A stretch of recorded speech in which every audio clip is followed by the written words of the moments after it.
And welcome to another edition of Odyssey House Journals. I'm Trip Mitchell, joined as always by Randall Carlisle. I've only had about 3 or 4 beers today. It's before noon.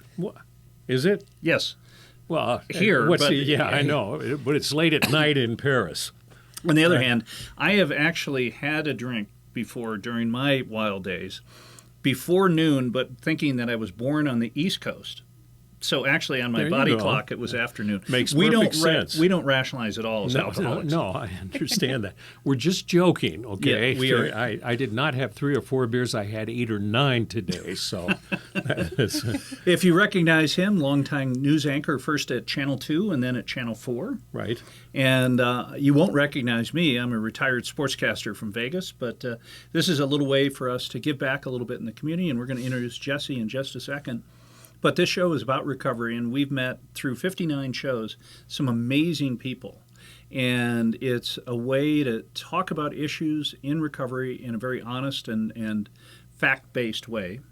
And Randall now works with Odyssey House, hence the name of the show, though they're not a sponsor. It's just a name we came up with at the beginning. But you said it. You said, how about Odyssey House Journals? And I said, that's good. And then I kept forgetting it. Yeah, Odyssey House Journeys, I used to call it. But the point is that the recovery community in Utah is amazing. And though it's a state where you wouldn't think alcohol and drug abuse is a big part of what goes on, it is.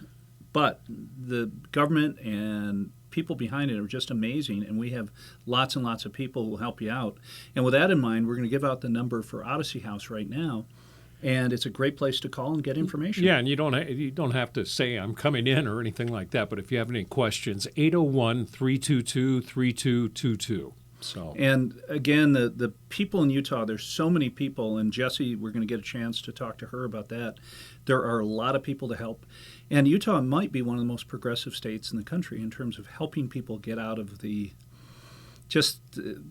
pit of despair when you're drinking or doing drugs. And I would venture to say, and I bet Jessie would back me up on this, is that there are very few people who don't either are not related to someone or have a friend or somebody in their church circle or whatever, that they know somebody who is dealing with addiction. It's just so widespread. Or somebody in recovery, although people may not admit it, like we are here, right? Yeah. With that in mind, Jessie Hakala, Odyssey House does. We have every Tuesday evening we have a family support group, and it's comprised primarily of people who have loved ones who are either in treatment or out on the street or whatever, and it's to help the loved ones deal with their relatives' addiction. And we had Jessie on a couple of Tuesday nights ago, and she was so wonderful. I had to invite her to be on this podcast because she made a lot. She helped so many of the moms and dads who were in this group, and she has an amazing story. Thank you for coming. Yeah, thank you so much for having me. I'm super excited to be here. And we should mention where you work now. Because USARA is another great resource if you know somebody who is dealing with substance use. So tell a little about USARA. USARA, it's Utah Support Advocates for Recovery Awareness. I'm glad you said that. How long did it take you to learn that? I learned it very early on because I knew that's where I wanted to be. Really? Yes. Working at USARA was just my ultimate goal when I came into recovery too. But I love what we do. We're just completely peer ran. Everyone from our director to me to our other long-term coaches, we're all in recovery from various addictions. And we just meet those either in active addiction or in the recovery, help them build goals and identify what resonates with them so that they stay. Because I think a lot of times in recovery, we are given A, B, and C choices. Well, that doesn't work for everyone. So we do meet everyone where they're at and provide them kind of like a sample kit of different recovery methods and recovery pathways so they can find what really works for them. And the cool thing is like at Odyssey, if you check into Odyssey, we have a lot of rules and regulations, and we're working on recovery. USERRA's goal, I mean, that would be the ultimate goal for everybody coming in, but you can come in high, you can come in with whatever problem, you can come in not wanting to go to treatment, and you guys provide pure support for anybody for free, right? Absolutely, yeah. We are a nonprofit, so we never charge for our services. So the different pathway meetings we have, they range from 12-step to Dharma recovery, more of like a meditative Buddhist approach to things, to peer run meetings, and then we have long-term recovery coaches. This is the best way I can describe it from personal experience. They just meet you at your point A. They meet you where you're at, and they help you identify what your point Z is. And we help provide the resources and the support to get you to where you want to be. And what I love about your whole approach is that it allows you to walk in there and no one's going to judge you. No one's going to be mad at you because you went out. And I know Right. as someone who was in sobriety and then went back out drinking, it was so scary to walk back into a room. Mm-hmm. Oh, it was terrifying. It's terrifying. And because you feel like you've let people down. I'm a loser. Yeah, exactly. You know. And your approach, your organization's approach, is not to do that, but just to help people get a little bit better. Yes. And I'll bore you with a quick analogy. In NASCAR, sometimes the difference between winning and losing is only getting maybe 1/100 of a second to 5/100 of a second better each lap. Mm-hmm. And so sometimes just those little improvements can make a difference. And you have a week, if you're in drug and alcohol abuse, to have a week of sobriety or 2 weeks gives you enough confidence to really build on that. Yes. The way I approach it is, let's not focus on the things you're doing wrong, but let's focus on the things you're doing right. And so, Could you talk to some of my ex-girlfriends, please? Sure. Because Give I've me my always number. I approach that. I say, okay, I'm horrible over here, but look at this nice part of me over here. Yeah. Mm-hmm. For some reason, women don't take that holistic approach. That's true. Okay, we've talked about a little about the positive of what you're doing now. The thing I found so compelling was the struggles you've been through and how it started. Can you sort of walk us through that? yes, let's see where to begin. So I'll just begin where it did start. Back in 2010, I had just purchased my first home. I had my beautiful son and husband, and I was getting ready for a family party that was a big honor in my family to do. And I forgot to clean the couches downstairs. So I hurried and got a bucket of water and ran down the stairs, and I missed a step and I fell down 2 flights of stairs. And everything seemed fine at first, but within 3 days I was unable to stand longer than 5 minutes. So I went to the doctor and I was given a prescription for opiates. And that, I took the opiates just as prescribed for quite some time until I had to eventually increase the dosage. And I remember the day I was rushing to get to work. And at the time I was a full-time mom, full-time student.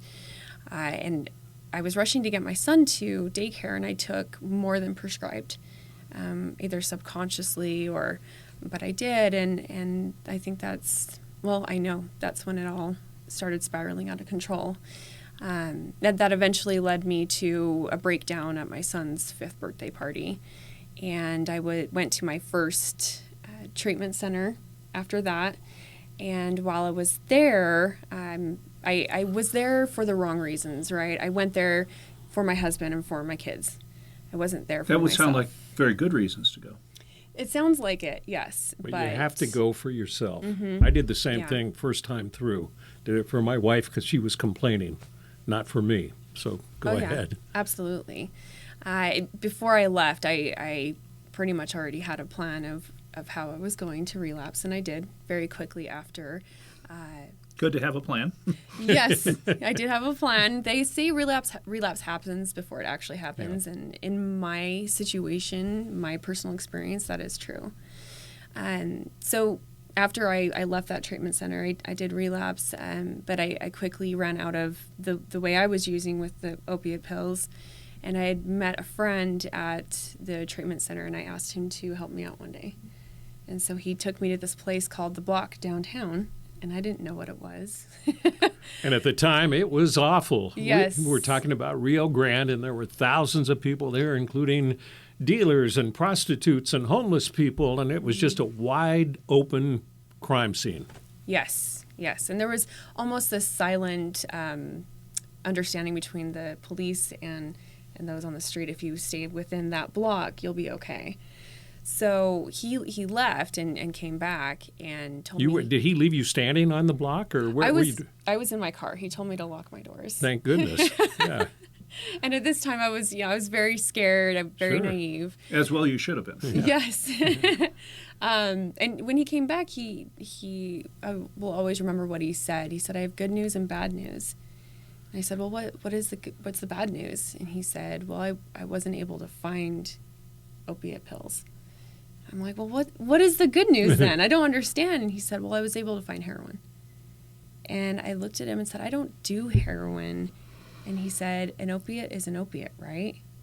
And that's all it took. I told myself it'd be one time. And How did you take it? I smoked it at first, and things just progressed from there. So that put me on a whirlwind of, a lot of crime sprees, signing fake checks in my mom's name, to taking out a personal loan from my husband at the time, getting kicked out, being homeless in my car for a couple of weeks. And my sister was nice enough to pay for my deductible for a treatment center out in Utah County.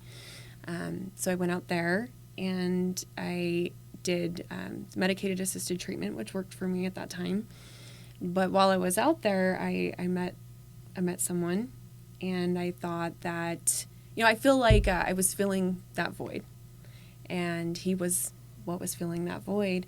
And we took it really slow, like we do, and we moved in within 2 weeks of knowing each other. That's, you gave it 14 days. Yeah, Yes. right. What the heck? Bare minimum.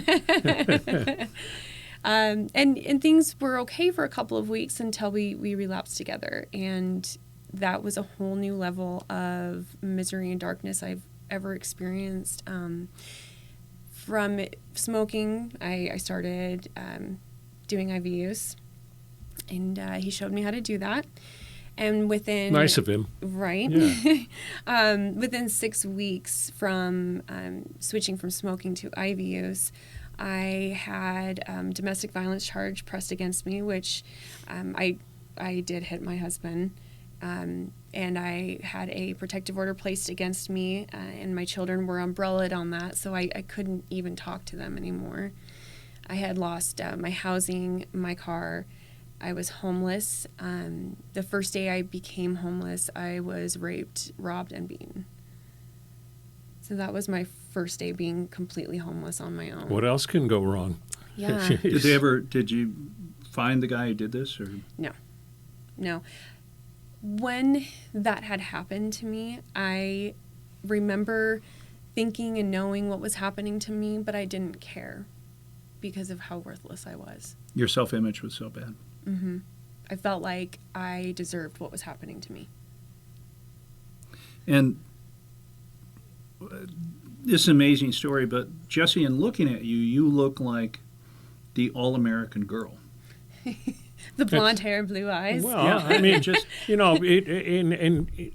I was thinking the same thing as you were talking, because I think people's general idea of what a heroin addict looks like is not you. Mm-hmm. You're healthy, you're beautiful, you're of course you probably look a heck of a lot better than you did when you were in the throes of. You don't find a lot of supermodels who do heroin. Well, I don't know. I can show you some pictures. Yeah. Okay, let me rephrase that. But I guess the point I was going to make is that you are a wonderful spokesperson for addiction, in that you look nothing like people's perception, as Randall was saying, right. and Yeah. it can happen anywhere. And I always maintain in Utah we might have a higher problem with drug abuse, because if a big portion of our population doesn't drink, then when they experience drugs for the first time or a high, that probably is pretty unfamiliar and probably pretty nice in the short term. Oh yes. The day I took double the dosage, I remember when I was driving, I remember looking at the sky and seeing the vivid colors, and I remember feeling and thinking, like it's a sigh, this sigh of relief. Like I'm home. This is what I've been looking for. This is what has been missing in my life. So we left you raped, robbed, and beaten. What happened after that? Wow. After that, I was on the streets. Things happen on the streets. You hurt people. People hurt you. I did a lot of things I'm not proud of, and that's all been worked through. Thank God for treatment. You had a ton of charges against you, right? I did. I had 17 federal felonies, multiple paraphernalia charges, domestic violence, and theft on there. So wow. And on the federal side, did you find any understanding there? Did the U.S. Attorney's Office or the judges treat you well? Or? You know what? I actually got a really good legal defender. She really met me where I was at, and she tried to help, although I was in such denial still. But she asked me if I wanted to go to drug court, and I declined the first time. But when I made it into jail the last time, I spoke with can we say names on here? Sure. Detective Potts. She talked me into it. She's amazing. I love her, and we still talk all the time.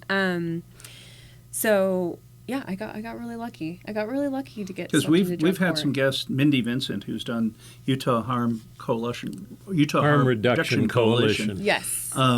Had Judge Dee Benson do an amazing favor for her, and her life changed around. And we've had not Paul Warner, but John Huber, the U.S. Attorney, on. And when an organization decides that you're trying to help some people, would they, or in your case, would you have been doing the crime without the addiction? Of course not. Absolutely not. So that's when government can be understanding and help people. Right. We're going to get back to your story. We're going to take a short break. We'll Okay. be right back. You're watching Odyssey House Journals. Welcome back to Odyssey House Journals. Randall Carlisle, Tripp Mitchell. We're visiting with Jessie, who's telling her amazing story. Yeah, when we were talking about the downside of your life, how did you? I mean, what was your bottom? I remember you talking to our parents group about losing your kids, and that's really what got to you. But yes, losing my kids, it spun my addiction way more out of control, because I figured at that point I didn't have anything to live for, and I identified with myself so much as a mother that losing them was awful for me, and I was filled with shame. I was raised in a very religious LDS household, and being the mother is revered as the most honorable position, and so when that happened, and being on the streets, I didn't care anymore. But the turning point, there was one day I had a bike. I don't know how I had this bike, but I had a bike, and I was... You had the title in your pocket. to show. I didn't take it from anyone. And I was coming back from the Catholic Community Services. They were giving out free clothes. I didn't have any clothes at the time. And I was passing the school, and there was this little boy by the fence, just standing there alone, looking out of the yard. And I looked at him, and I thought I'd seen my youngest son, Jacob, because he looked so much like him. And right as I had thought that, the teacher up close to the building yelled, "Jacob, it's time to come in now." And it was like electricity throughout my entire body. Like it almost feels like my spirit was jumping out of me. And I crashed the bike, and I sat there for I don't know how long and just cried and cried. And I had seen recovery in the past. I had been in 12-step groups, and I knew there was something better out there. I couldn't do this anymore. I couldn't be in this darkness and in this misery anymore. And when I was done, I went to this trap trailer I was staying in, and I picked up the only belongings I had and found there's this dumpster out in West Valley, the track station there, and the cement barrier surrounding it. And I tucked myself behind the cement barrier and the trash can, and I just withdrew. I just couldn't do it anymore. And I had what some people call a spiritual awakening during that. It was 3 days of hallucinating, losing all control of my body. Very, very painful. I thought I was dying. I would see flashes of Jacob and John, my oldest John, youngest Jacob. And Jake would be asking me to come home, Mommy, come home. Yeah. So I just fought through that. And on the second night, I prayed to something I didn't believe in at that time. I prayed to God, a higher power, and I asked, just kill me or save me. I don't care which at this point, but if you save me, I'll do whatever it takes. I'll do whatever you want me to do. And the third morning, it was, 6 or 7 a.m. The sun was just barely peeking over the mountains, and I heard some people talking. And I inched my way over so I could peek through. And there were 2 police officers hanging out there just drinking some coffee. And I called out to them for some help. I said something like, my name's Jessie Hakala, I'm going to jail. And one of the police officers looked me up and he's like, oh yeah, you're definitely going today. And he was actually kind of cool. So they took me to jail, and I was there a lot longer than I expected, but it's what I needed. How long were you there? I was there almost 4 months. Yeah. And I remember, I can talk about the experiences I had there, but I remember one day I was sitting in my cell, and we call them cellies.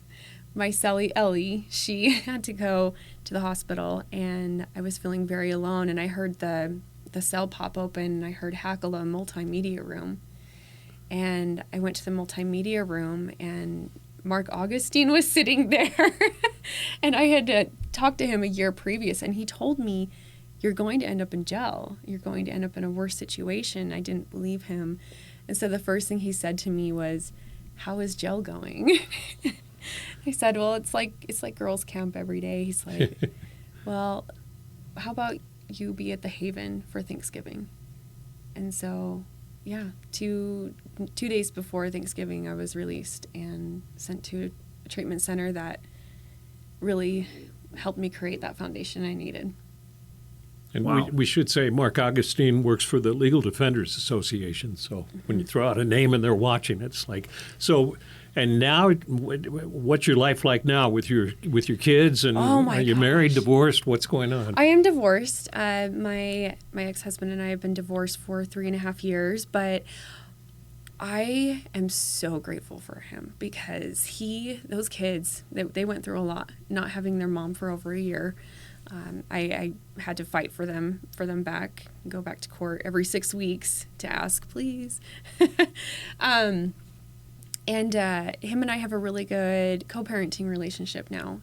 I couldn't have asked for a better man to raise my 2 boys. Really grateful for him. What's your relationship like with your kids? It's good. It was when I did get them back, when I had the protective order taken down, it did take, I would say, about a year and a half for my oldest to begin to trust me a little bit. Sure. It took a really long time, and it took consistency and hard work and a lot of pain. He was in a lot of pain. He's been in... How old is he now, by the way? He's 10. Yeah. And he's such an amazing kid. But he's been in counseling for upcoming 10 months now.